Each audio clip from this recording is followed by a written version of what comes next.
Olá!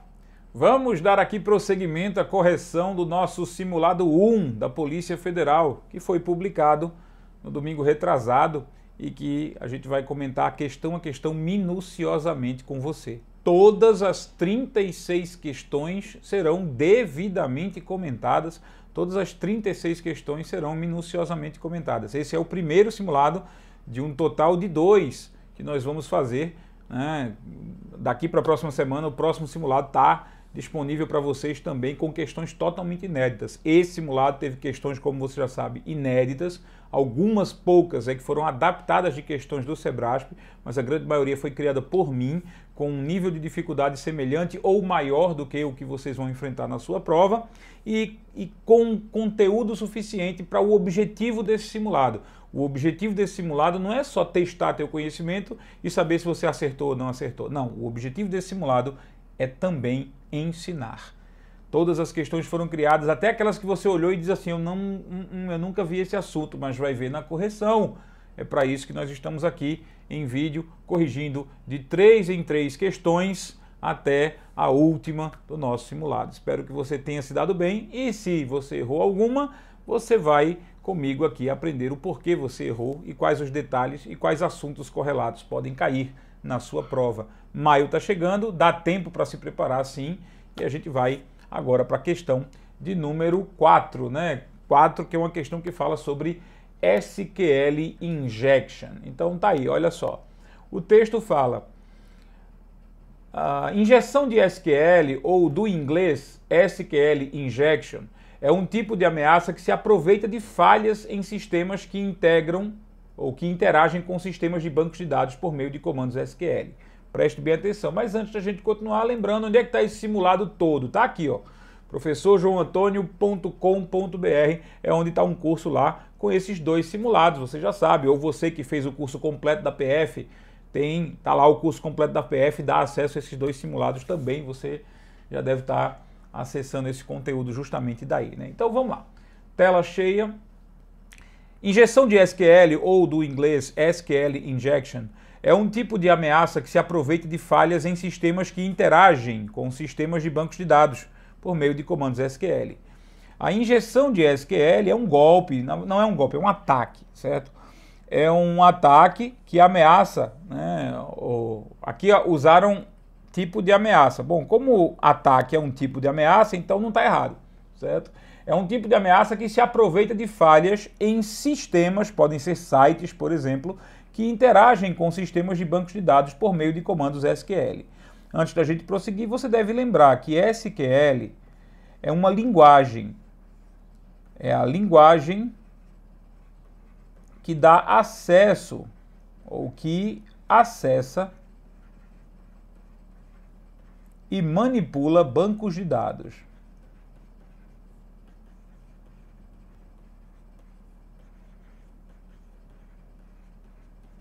A linguagem que acessa e manipula bancos de dados é chamada de SQL. Então, o ataque de injeção de SQL realmente ele aproveita-se de falhas em sistemas, e aí essa palavra sistemas pode ser sites, pode ser aplicativos que interagem, que conseguem interagir com bancos de dados por meio dos comandos em SQL. Vou dar um exemplo simples de algo que usa SQL. Ora, quando você entra num site qualquer, numa página qualquer da internet, e tem um campo de busca, certo? Você tem um campo de busca, sei lá, você entra numa loja virtual e você começa a pesquisar por bolsas. Pronto, bolsas. Aí você clica lá no botão para pesquisar. Isso aqui vai iniciar um processo de busca num banco de dados da loja, o banco de dados da loja, e vai trazer as respostas para você com todos os produtos que tenham a palavra bolsas ou a palavra-chave bolsas. Então não adianta, qualquer busca, qualquer pesquisa num site vai iniciar um processo SQL, vai iniciar uma consulta SQL, e essa consulta SQL vai ser feita a um banco de dados que tem milhões de produtos e vai retornar uma resposta na tela, e essa resposta na tela, ela será mostrado a você lá de alguma forma no campo de pesquisa. Quando você entra num site em que você tem uma coletânea de questões comentadas já, né, uma coletânea de questões, aí você bota lá na busca, você bota direito eleitoral, aí você faz a pesquisa e a pesquisa é feita com SQL também. Todas essas pesquisas feitas por sites são pesquisas que são direcionadas a um banco de dados e são feitas na linguagem SQL. Então veja o que é o SQL Injection. Baseia-se na capacidade de o atacante inserir uma instrução SQL personalizada e indevida. Inserir uma instrução SQL personalizada e indevida dentro de uma consulta SQL. Isso aqui é uma consulta SQL. Certo? É um pedido de consulta buscando os dados certos no banco de dados. Através, olha só aqui, através da entrada de dados, na verdade deveria ser através das entradas de dados de uma aplicação. Preste bem atenção, esse campo de busca é uma entrada de dados, não é não? É. Esse campo de busca, onde você entra no site e pode pesquisar alguma coisa, é uma entrada de dados. E por isso, é por aí que você injeta o código SQL, o código indevido, o código malicioso. Ou, como um caso de um formulário, a gente chama isso aqui de formulário, né? Quando você entra num site e tem um campo para você digitar uma busca, isso é um formulário. Ou através do URL de uma aplicação. As técnicas de SQL Injection são conhecidas como ataques de DOS, porque causam indisponibilidade nos sistemas que afetam. Vamos lá. Até este ponto aqui, a questão está certa. Porque é através da injeção do código SQL num campo de entrada, através de um campo de input, de entrada, que você injeta código malicioso SQL. De que forma exatamente, né? Vamos desenhar da melhor forma aqui.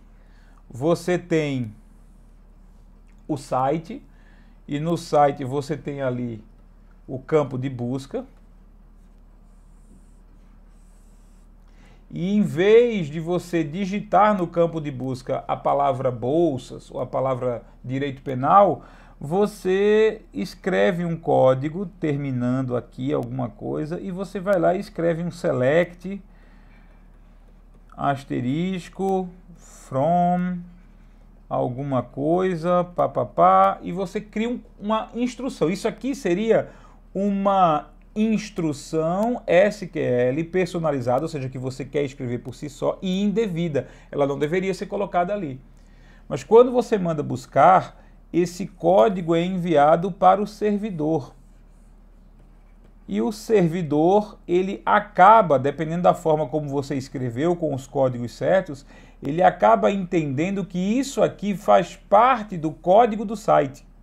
Então essa instrução select asterisco from faz parte do código do site. Então o servidor vai executar isso, ele vai obedecer como se fosse uma instrução que está dentro do próprio código do site. E aí isso pode dar acesso ao banco de dados, fazendo com que o servidor apresente, por exemplo, aqui os nomes e os logins e senhas de todos os usuários. Imagina, nome, login e senha de todos os usuários. Veja que agonia está exposto para o cara que injetou esse código de SQL. O objetivo, né, desse ataque não é DOS. O objetivo desse ataque não é acabar ou tornar indisponível, não é indisponibilidade, não é desligar o servidor, não é fazer o servidor parar de funcionar. Isso seria um ataque de DOS. Um ataque de DOS é realizado para fazer o servidor parar de funcionar, mas o ataque de injeção de SQL não é para isso. O ataque de injeção de SQL é para ter acesso a dados sensíveis no banco de dados. É para ter acesso a informações no banco de dados. Elas seriam apresentadas aqui no site diretamente para o cara que escreveu o código malicioso. Ok? Então, não é para DOS, o que faz a questão de número 4 estar errada. Ok? Eu posso, tudo bem, João, eu entendi aqui que eu consigo fazer a injeção de código malicioso num campo de entrada, como por exemplo, nas entradas de dados de uma aplicação, como por exemplo um formulário. Beleza, o formulário eu entendi, mas eu não entendi o URL. Eu posso passar informações por meio de uma URL? Pode. você pode fazer algo do seguinte tipo, ó, www.site.com.br. Aí você pode passar uma mensagem, né? E busca igual penal, por exemplo. Você pode passar dados diretamente no URL. Ó, isso aqui é o que nós chamamos de passar parâmetros. Você está passando parâmetros, está indicando parâmetros ou informações ou dados diretamente no URL. Então lembra, isso aqui é o que nós chamamos de URL, o endereço de um determinado site. E você pode passar parâmetros no endereço, e aí o site já vai abrir recebendo esses parâmetros para processar, para já entregar a você a resposta na hora da página. Você poderia colocar aqui um código SQL malicioso? Pode sim. E quando esses parâmetros forem lidos pelo site, o site vai devolver um resultado que talvez seja influência do código malicioso que foi injetado. Portanto, a questão até exatamente este ponto, ela está correta, até este ponto. O que torna a questão errada é dizer que o ataque de SQL Injection é um ataque de DOS. A questão está errada por causa disso. Questão de número 5. Um navegador Tor não pode ser usado para acessar sites indexados por mecanismos de busca tradicionais como o Google e o Bing. Um detalhe, o navegador Tor é o navegador, ele é um navegador, ou seja, ele é um programa browser e também é uma rede de comunicações, a rede Tor. Ok? Então, o browser Tor é o browser usado para acessar a rede Tor.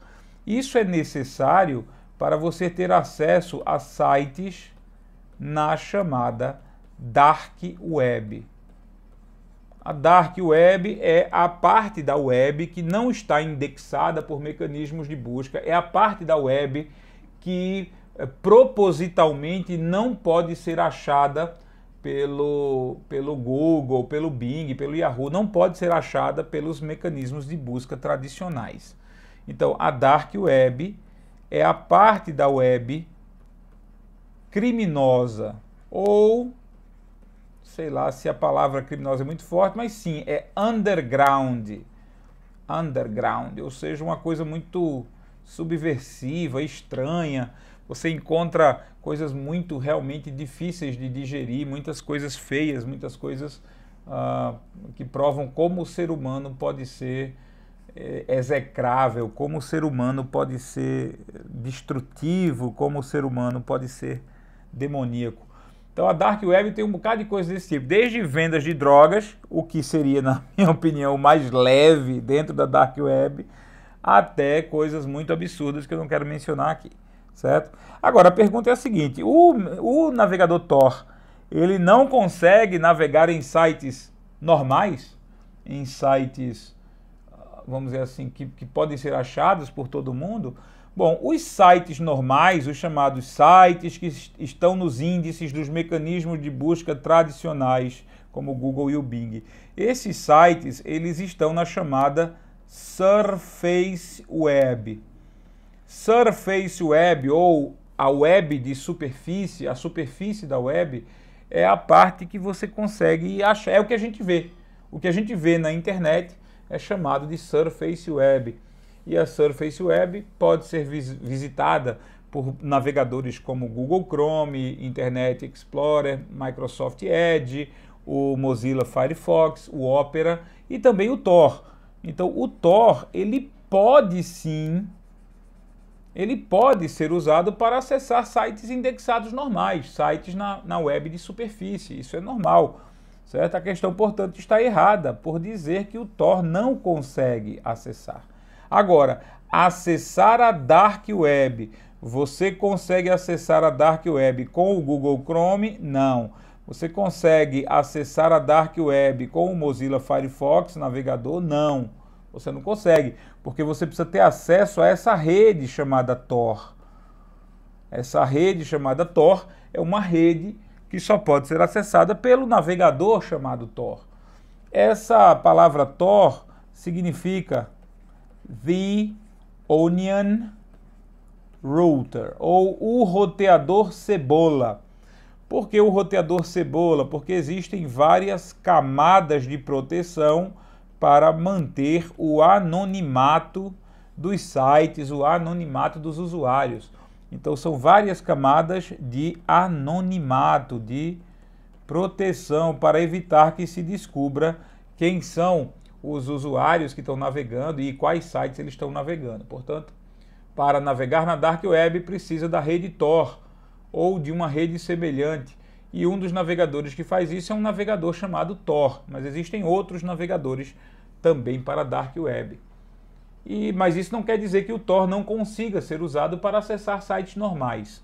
E ele pode sim ser usado para acessar sites normais. Portanto, a questão está errada. Questão de número 6. Olha, essa questão é muito boa, muito grande, né? Deve levar um tempo danado na hora da prova. Vamos comentar. Um rootkit. Lembrando que é um rootkit. Um rootkit é um programa que esconde invasores ou outros programas. Ele esconde invasores ou outros programas, tornando-os teoricamente indetectáveis pelo sistema operacional. Essa pergunta, a questão 6, ela fala sobre o modus operandi, ou seja, como o rootkit faz isso. O rootkit integra seu código ao sistema operacional, ok, integra seu código ao sistema operacional e intercepta todas as solicitações comuns de leitura de arquivo. Então imagine o sistema operacional Windows, ele quer buscar ou quer analisar a existência de um arquivo que está realizando escrita no disco. Então este arquivo aqui, vamos dizer, este arquivo aqui é um malware, é um programa malicioso, um programa cavalo de Troia ou um programa malicioso de qualquer tipo. E o sistema operacional, como ele é o responsável por ver todos os programas e arquivos que estão em funcionamento, o sistema operacional vai buscar informações sobre aquele arquivo, para poder registrar o que o arquivo está fazendo em seu log. O sistema operacional, por exemplo, registra o que chamamos de log.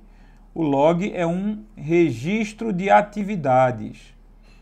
O log é um registro de atividades. Ele determina o que cada arquivo fez. Beleza. Então, o rootkit, ele integra o seu código ao sistema operacional. O rootkit, por exemplo, ele fica aqui integrado ao sistema operacional.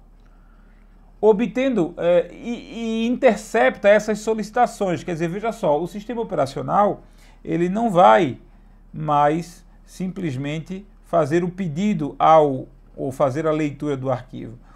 De modo como o rootkit faz, ele intercepta essas solicitações, passam por ele, obtendo uma lista de todos os processos ativos. Então, olha só, o rootkit, ele percebe, ele consegue saber quais são todos os processos, ou seja, os programas que estão rodando.